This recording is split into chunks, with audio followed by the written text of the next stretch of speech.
প্রকাশ করলেন। তারপরে ছেলেটি চোখের জল মুছে দিয়ে বলছে, ঠাকুর, আমার বাবার মৃত্যু কিন্তু সাধারণ মানুষের মতন মৃত্যু হয়নি। ঠাকুর বলছেন, তবে?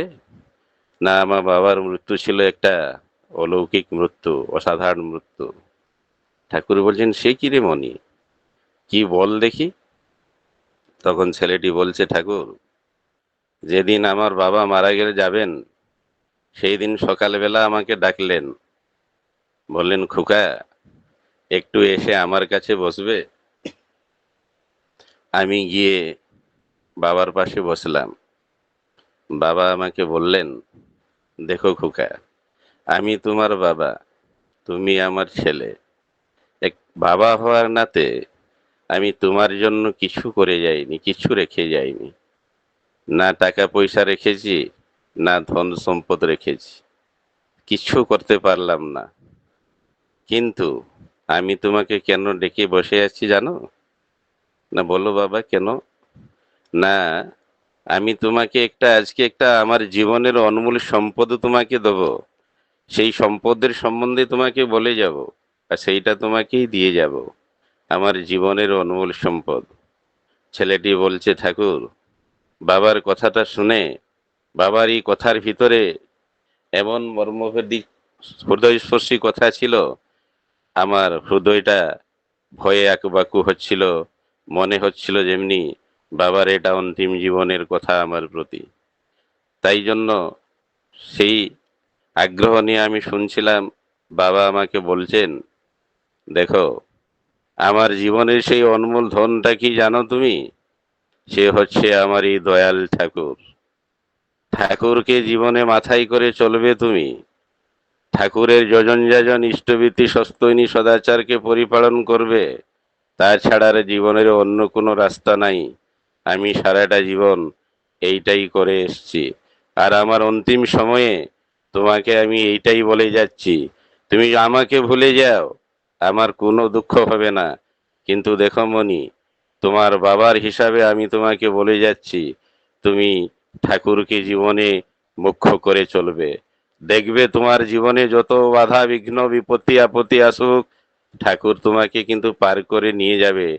এইটাই আমার জীবনের অনমূল সম্পদ, এইটাই আমি তোমাকে দিয়ে যাচ্ছি। বলে ঠাকুর এই কথাটি বলে বাবা আমাকে বললেন, খোকা, আমার একটা কাজ করবে? না, হ্যাঁ বলুন। না, আমার এই যে আমি খাটের শুয়ে আছি, আমার চোখের সামনে দেওয়ালে ঠাকুরের একটা ফটো লাগিয়ে দিতে পারবে? আমি বললাম, হ্যাঁ। বললেন, ঠাকুর, আমি ফটো লাগিয়ে দিলাম। তারপরে বাবা বললেন, তুমি একটা আর কাজ করো, আমার এই সবার ঘরের লোককে ডাকো, আর আশেপাশে যে গুরু ভাইরা আছে সবাইকে ডেকে পাশে বসিয়ে আমার সঙ্গে একটু বসে নাম করবে। আমি চাই সবার সঙ্গে একটু নাম করতে। বললেন, ঠাকুর, আমি তাই করলাম। গুরু ভাইদেরকে আশেপাশে গিয়ে বললাম, আমার বাবার ইচ্ছা এটা, ওরাও আসলো। আমরা সবাই বসে নাম করা শুরু করলাম। বাবাও আমাদের সঙ্গে নাম করলেন। নাম করতে করতে বাবার অবস্থা ধীরে ধীরে ধীরে ধীরে ধীরে ধীরে আরো খারাপ দিকে চলে যাচ্ছে। বাবার গলার আওয়াজ সব অবরুদ্ধ হয়ে যাচ্ছে। সেইটা দেখে আমার হৃদয়ে প্রাণটা এত ভয় ভয় হচ্ছিল যে না জানে আমার বাবাকে কি হয়ে যাবে। আমি আবার আকুল নাম করলাম। আমরা সবাই আরো নাম জুড়ে জুড়ে নাম করতে লাগলাম। ধীরে ধীরে ধীরে ধীরে বাবার চোখটা বন্ধ হয়ে আসছে। ঠাকুর, আমি ভাবলাম বাবা এবার চলে যাবেন। আমরা আরো বেগে নাম করছি। হঠাৎ বাবার চোখটি খুলে বললেন, দেখো দেখো দেখো দেখো, এই যে সোনার রথ নিয়ে দয়াল ঠাকুর এসেছেন আমাকে নিতে। এই রথের উপরে সেই সাদা কালা পাহাড়ের ধুতি, সাদা সেই পাঞ্জাবি পরে রথের উপরে বসে আছেন সেই দিব্য পুরুষ, যাদের শরীর থেকে একটা দিব্য জ্যোতি স্ফুরণ হচ্ছে। দেখো দেখো দেখো, তোমরা দেখো, দেখতে পাচ্ছ সবাই, দেখো। বলেন, ঠাকুর, বাবার সেই নির্দেশিত আঙ্গুল নির্দেশ করে বলছিলেন, আমরা সেই দিকে দেখতেছি। কিন্তু ঠাকুর আমরা কিছু দেখতে পেলাম না। এই কথাটি বাবা বারবার বলতে বলতে অন্তিম শেষে তিনবার হে দয়াল, হে দয়াল, হে দয়াল বলে হাতটা জুড়ে প্রণাম করে চোখ বুজে দিলেন, অন্তিম বিদায় নিলেন। কথাটি শুনে ঠাকুর বললেন, হে মনি, তোমার বাবা খুব শুদ্ধ আত্মা ছিলেন। উনি তার জীবনে তার সেই দয়াল ছাড়া কিছু বুঝতেন না।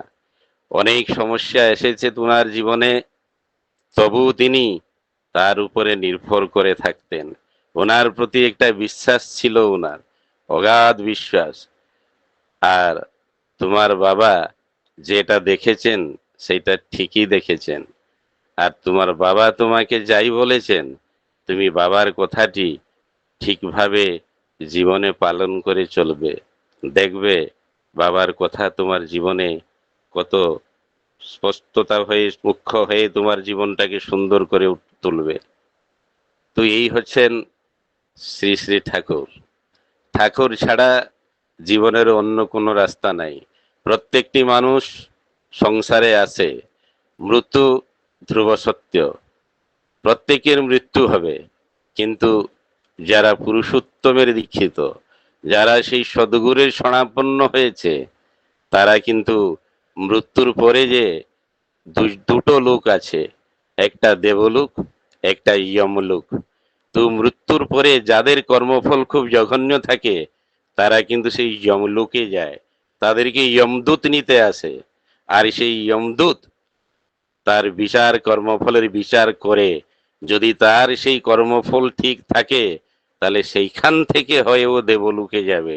কিন্তু যারা ঠাকুরের দীক্ষা নিয়েছেন, তারা যে জীবনভর তাদের কাজে নিজেকে সংযুক্ত করে রেখেছেন, তারা কিন্তু সোজাসুজি ডাইরেক্ট সেই দেবলোক, ঈশ্বরলোকতে যাবে। এর থেকে আর কোনো ভাবার দূসরা কিছু রাস্তাই নাই। এটা ঠাকুর স্পষ্ট করে গেছেন, স্পষ্ট করে ঠাকুর গেছেন। তাই জন্য ঠাকুর বারবার বলছেন, তোমরা তার কাজ করো, তার জন্যই তোমার এই জীবন, তার ছাড়া অন্য কোনো রাস্তা নাই। তিনি মুক্তির পথ, তিনিই স্বর্গের সিঁড়ি, আর অন্য কোনো রাস্তা নাহি, অন্যান্য পন্থা নাস্তি। আমাদের কর্মফলকে খণ্ডন করার ক্ষমতা কারুর হাতে নাই। আরেকটা ঘটনা আমি বলছি। ওড়িশা হাইকোর্টের বিচারপতি ছিলেন জাস্টিস রঙ্গনাথ মিশ্র। জাস্টিস রঙ্গনাথ মিশ্র একদিন গেছেন জগন্নাথ মন্দিরে জগন্নাথ দর্শন করতে। জগন্নাথ দর্শন করে সেই মন্দিরের সিঁড়ি থেকে নামতেছে। মন্দিরের সিঁড়ির দুপাশে জগন্নাথ মন্দিরে ভিখারিগুলো বসে থাকেন। তো সেই রঙ্গনাথ মিশ্র সিঁড়ি থেকে নামতে চলে আসছেন, পিছন থেকে একটা ভিখারি আওয়াজ দিল, ও জাস্টিস রঙ্গনাথ মিশ্র বাবু, ও জাস্টিস রঙ্গনাথ মিশ্র বাবু।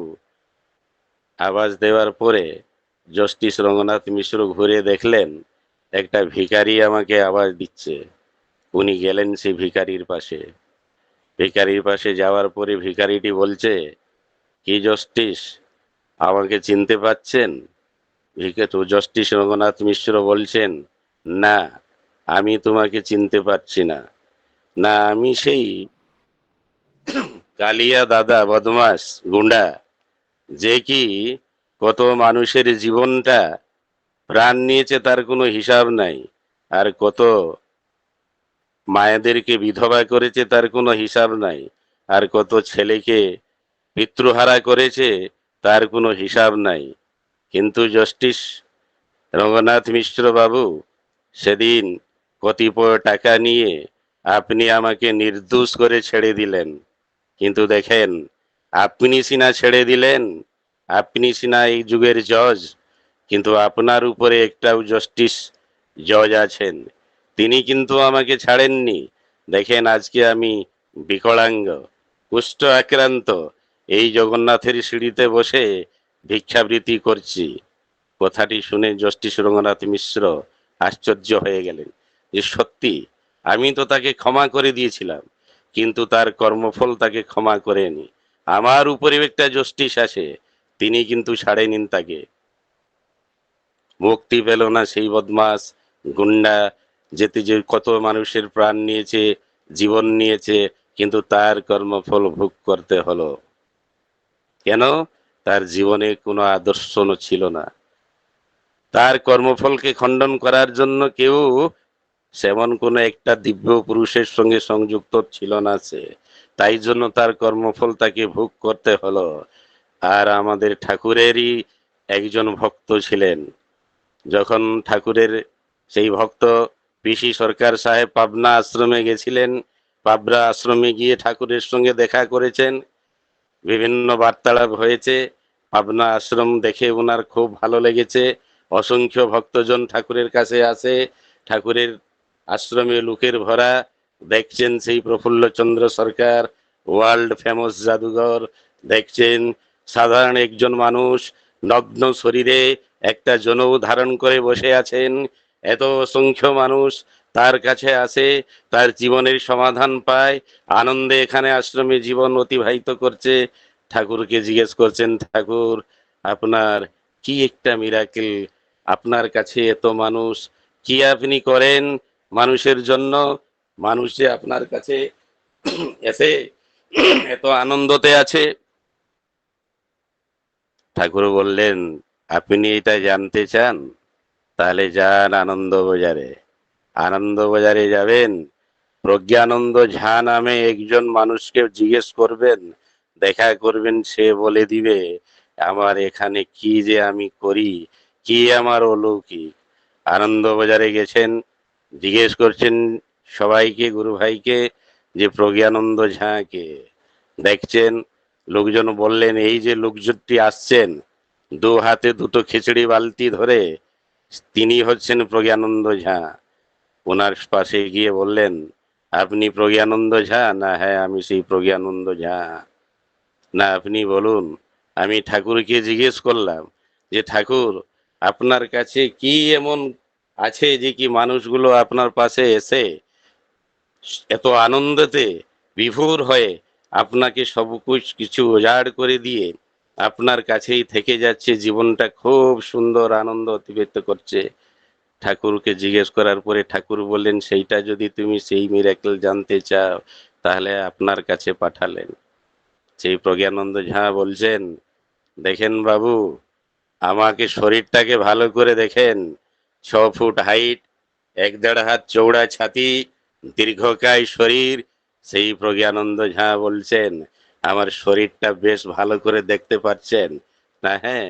না, আমি সেই প্রজ্ঞানন্দ ঝা, মস্ত বড় গুন্ডা, কত মানুষকে মেরেছি, কত মানুষের গর্দন থেকে মাথাটা, শরীর থেকে মাথাটা আলাদা করে দিয়েছি, কত মায়েকে বিধবা করেছি, কত সন্তানকে পিতৃহারা করেছি।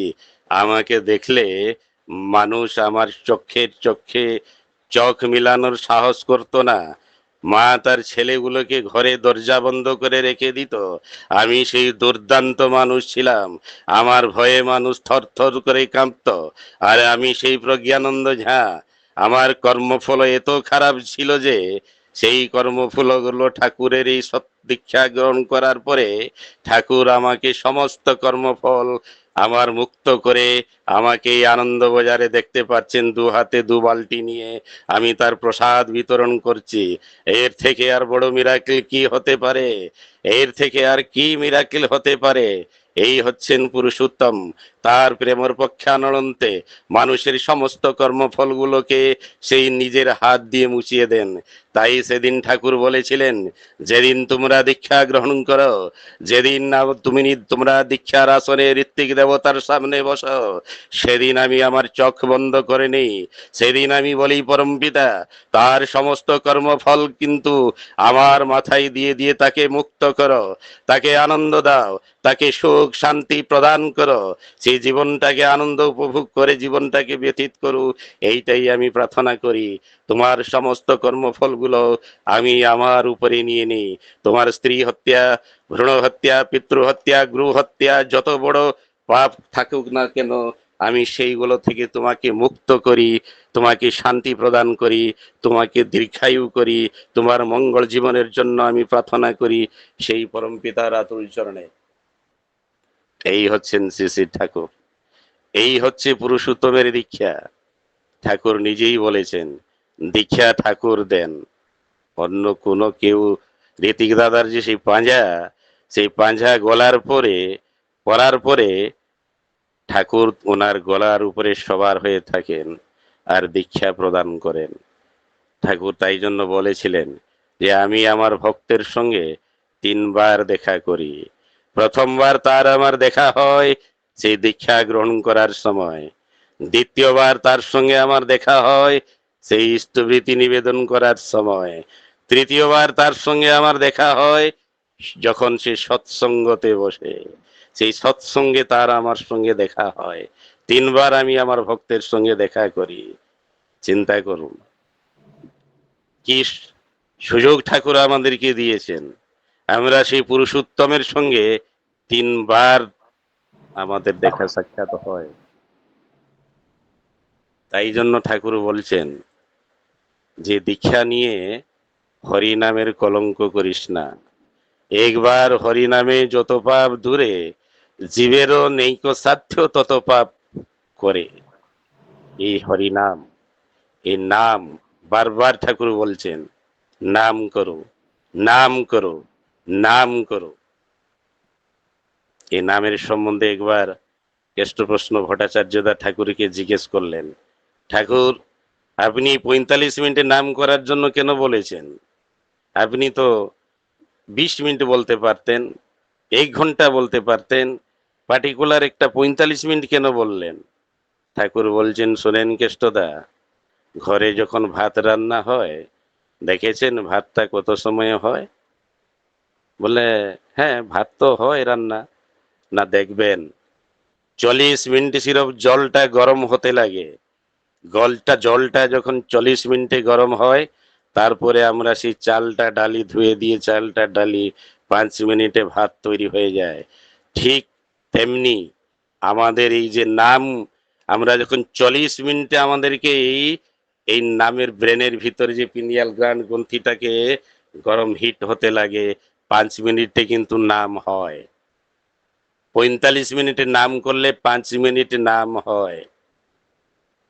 ঠাকুর একদিন বলছেন যে আমাদের এই পুরো শরীরটাকে চালায় এই আমাদের এই ব্রেন।